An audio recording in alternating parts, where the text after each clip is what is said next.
Bonjour à tous, ici Adrien. Aujourd'hui on est le samedi 19 octobre 2024 et dans cette vidéo nous allons parler de la Trisquel GNU Linux qui est une distribution dont la caractéristique est la suivante, elle est 100% libre. Je vous mettrai le lien du site officiel et en plus celui vers le site gnu.org. Pourquoi? Parce que cette Trisquel GNU Linux, elle est certifiée par la Free Software Foundation comme étant entièrement libre et open source. Ce qui veut dire quoi? Ce qui veut dire que ce type de distribution rejette les applications non libres, les pilotes non libres, tous les blobs de micro-logiciels non libres, enfin tout ce qui est logiciel non libre et manuel et documentation non libre. Donc on est sur du 100% libre. Sur cette page, on a un tableau avec des distributions GNU Linux pour PC, station de travail, et on retrouve la Trisquel dedans. Donc on va les tester ensemble. Sur la page de téléchargement, vous avez plusieurs éditions.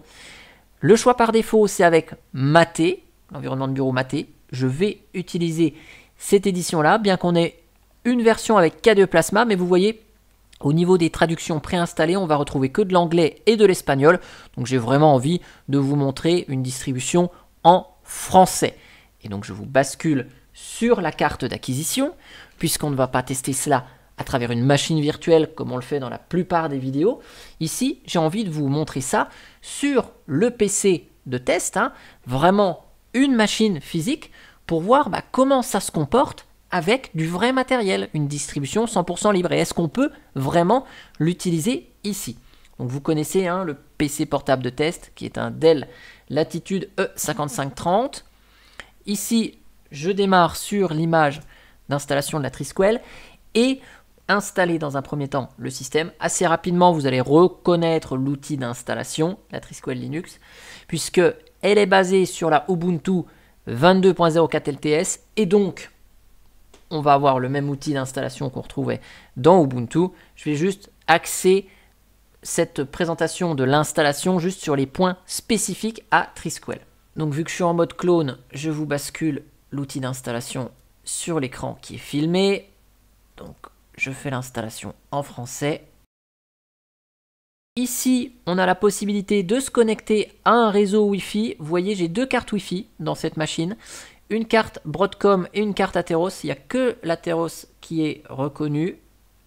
C'est normal puisqu'une carte Broadcom, elle a besoin d'un pilote non libre. Donc on ne pourra pas du tout l'utiliser, celle-là, sur notre Trisquel Linux. Ok, donc je continue l'installation. Volontairement, je ne vais pas récupérer les mises à jour pendant l'installation. Parce que j'ai un truc à vous montrer à ce sujet-là une fois que le système sera installé. Et ici, on voit que l'installation par défaut qui est proposée, c'est une installation chiffrée sur l'entièreté du disque. Donc on est toujours dans cette philosophie du libre, de l'open source, de la protection de la vie privée, de la confidentialité des données. Donc on va chiffrer l'installation, c'est le choix qui est proposé par défaut. Je vais mettre une passphrase ici, pas spécialement longue, c'est pas le but de la vidéo. Ici, hop, et vous avez même la possibilité, je vous montre ici, pour plus de sécurité, d'écraser l'espace disque vide. Cette option, elle va faire quoi? Elle va simplement écrire des données aléatoires sur l'entièreté du disque avant de procéder à l'installation. Donc ça va prendre un petit peu plus de temps, évidemment. Et après, on retrouve ce qu'on a classiquement chez Ubuntu, à savoir la sélection du disque et puis la sélection du fuseau horaire et la création du compte. Donc rien d'extraordinaire là-dessus. Je vous reprends une fois que c'est installé pour pouvoir explorer ensemble la distribution.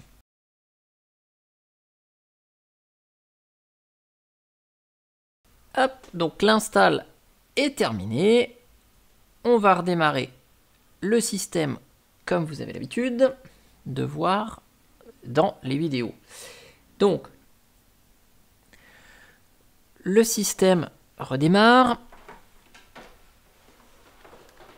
Hop, donc on n'a pas de grub, ça démarre direct. On a la passphrase qui nous est demandée. Donc je la tape en français et effectivement le clavier est bien en français. On voit le démarrage du système qui est quand même joli. Il y a un travail quand même qui est fait au niveau du démarrage. On ne retrouve pas les lignes de boot habituelles de Linux. Donc ça, c'est cool. Je vous bascule ici l'écran et je vais me connecter donc à ma session Maté. On arrive sur l'environnement de bureau. Alors vous inquiétez pas si c'est un petit peu flou, hein, c'est dû à ma carte d'acquisition relativement bas de gamme, mais sur mon écran c'est totalement net. Donc présentation de Maté un peu traditionnelle avec le menu des applications en bas à gauche, une barre qui va vous afficher les applications lancées, et en bas à droite on va retrouver la zone de notification avec le Wi-Fi, un petit widget ici propre à Triskel, je ne sais pas à quoi il correspond.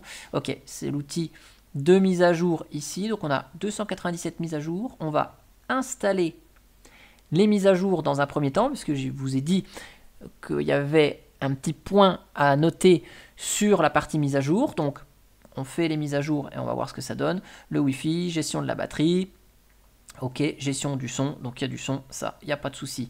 Ça fonctionne. Gestion de la batterie, donc batterie chargée, je débranche la batterie, hop, vous voyez, il reste 2h32 d'autonomie. Je rebranche le secteur et la batterie, elle va basculer en chargée. Pas le temps de se décharger. Donc ça, c'est bon.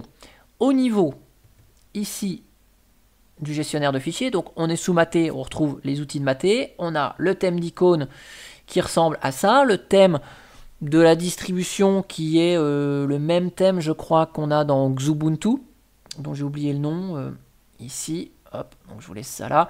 Donc on n'est quand même pas sur un truc qui est moche quand même, hein. C'est assez, c'est quand même assez travaillé, l'apparence, on n'est pas sur un Maté qui va être vraiment brut de décoffrage, donc ça c'est cool. Ok, donc les mises à jour sont terminées, je vous ai accéléré ça, parce que c'était pas très intéressant. On va mettre redémarrer ultérieurement. Alors on va faire un petit tour du côté des logiciels qui sont installés par défaut. Si je vais dans le menu des applications, regardez un truc là, dans Internet, on va retrouver donc quelques outils que vous connaissez. Jamy, je ne le connais pas, c'est un outil qui permet visiblement de faire de la conférence, audio, vidéo, chat, orienté vie privée selon la description. Et là, vous voyez que le navigateur web, c'est A-Browser. Vous connaissez peut-être pas. IceDove pour la messagerie, ça vous rappelle peut-être quelque chose. Il était à une époque sur Debian. En fait, IceDove, c'est le client de courrier de messagerie électronique. C'est Thunderbird, vous le reconnaissez, mais c'est juste Thunderbird sans les logos et les marques Thunderbird. Et vu que je viens de lancer cet outil, on a le navigateur web A-Browser qui s'est lancé au passage, ça m'évite de le lancer manuellement. Vous le reconnaissez, celui-là, regardez, je vais dans le menu ici, aide à propos, et vous vous dites, mais A-Browser, il ressemble étrangement à Firefox.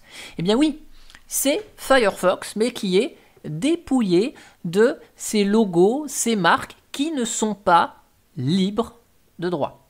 Donc ici, on retrouve Firefox en fait, mais sans la charte graphique de Firefox et sans toute la partie Mozilla qui n'est pas libre. Donc on a le cœur de Firefox, mais en version totalement libre, tout comme IceDove est la même chose que Thunderbird, mais sans les logos et le nom qui sont des marques déposées.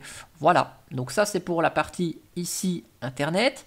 Dans la section bureau, on va retrouver LibreOffice. Donc LibreOffice, c'est 100% libre, les logos sont libres, toute cette suite bureautique n'a pas de souci avec ça. Donc on retrouve LibreOffice tel qu'on le connaît dans nos distributions actuelles. Donc ça, il n'y a pas de souci. Rien d'extraordinaire là-dessus. Si je retourne dans le menu des applications, pour vous basculer rapidement la section graphisme, donc on va retrouver GIMP, numériseur de documents. Donc ça, c'est du libre. View Minor, c'est un visionneur d'images qui n'est pas celui de Maté, ok, si on veut. Dans son et vidéo, on retrouve VLC qui est libre, je suppose, dans lequel on ne va pas retrouver les codecs propriétaires, enfin de format propriétaire.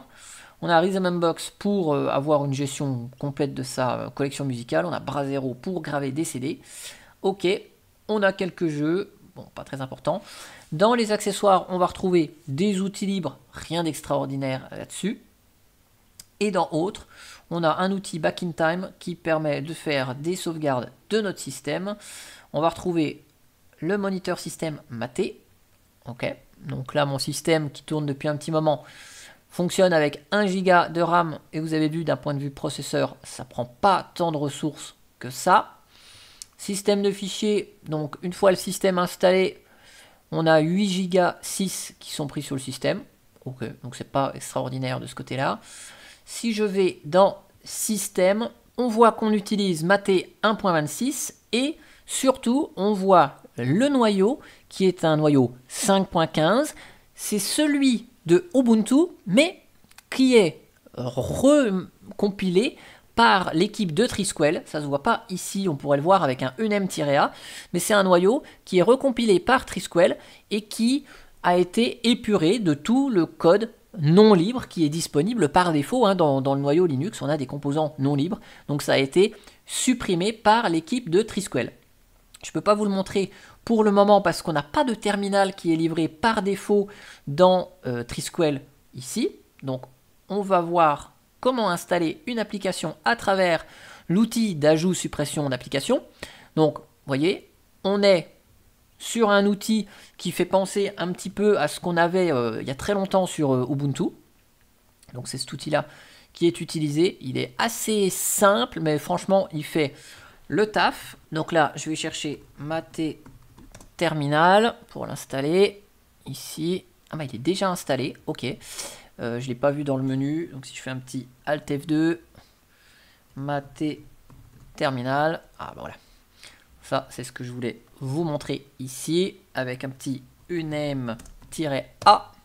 Oula, unem-a. On voit bien que c'est un noyau qui a été recompilé par Trisquel. C'est écrit donc ici. C'est ça que je voulais vous montrer, dont on n'a pas le détail dans l'outil graphique de système maté. Donc là, si je veux installer, par exemple, une application qui n'est pas libre, eh ben, je ne vais pas la trouver. Donc ça veut dire que si je cherche Steam, par exemple, je ne vais pas trouver Steam. Par contre, si je souhaite, je ne sais pas, récupérer une application que j'utilise, EasyTag, par exemple, on devrait peut-être la trouver, cette appli. Donc voilà à quoi ressemble l'outil d'installation des applis. Il est assez simple, mais il va faire le job. Donc, je fais appliquer les changements. Appliquer et EasyTag va s'installer après la saisie du mot de passe. Donc c'est les outils un peu historiques qu'on ne retrouve plus dans Ubuntu, mais au moins ils sont fonctionnels ici. Et donc je vous fais pas de dessin, mais on ne retrouve pas de snap dans le système. Ça semble évident. Je vous remontre avec le Maté Terminal ici. Si je vous fais snap, ok, il n'y a pas de snap ici. Donc ça, pas de souci là-dessus. Donc on voit que de façon générale, Trisquel fonctionne quand même relativement bien. Mon système, vous voyez, je peux l'utiliser. J'ai accès à Internet. J'ai le Wi-Fi qui fonctionne, évidemment pas à l'interface Wi-Fi Broadcom, puisque j'ai besoin de pilote propriétaire. Si je monte et que je descends l'affichage avec les touches sur le clavier, vous voyez que ça fonctionne. Si je modifie le rétroéclairage du clavier, alors vous ne le voyez pas, il n'y a pas la petite notification qui est affichée à l'écran, mais le rétroéclairage du clavier fonctionne, donc ça, il n'y a pas de souci. Et si j'essaye de gérer le son avec le bouton, ok, donc j'arrive à monter, descendre, vous entendez peut-être la petite notification ici. Donc ça fonctionne. Le pavé tactile fonctionne, puisque je n'utilise que ça, j'ai rien branché en USB sur la machine. Donc on voit que Trisquel GNU Linux est une excellente distribution pour ceux qui cherchent un système entièrement libre, respectueux de la vie privée et facile à utiliser. On a vu que l'installation était facile, les outils qu'on a par défaut sont faciles.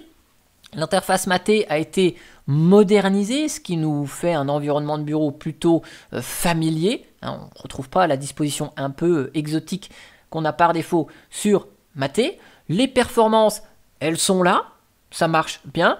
Donc ça, il n'y a pas de souci là-dessus. Le seul inconvénient, effectivement, c'est qu'on n'a pas de possibilité d'avoir de logiciels propriétaires. Donc c'est normal, c'est la philosophie de cette distribution.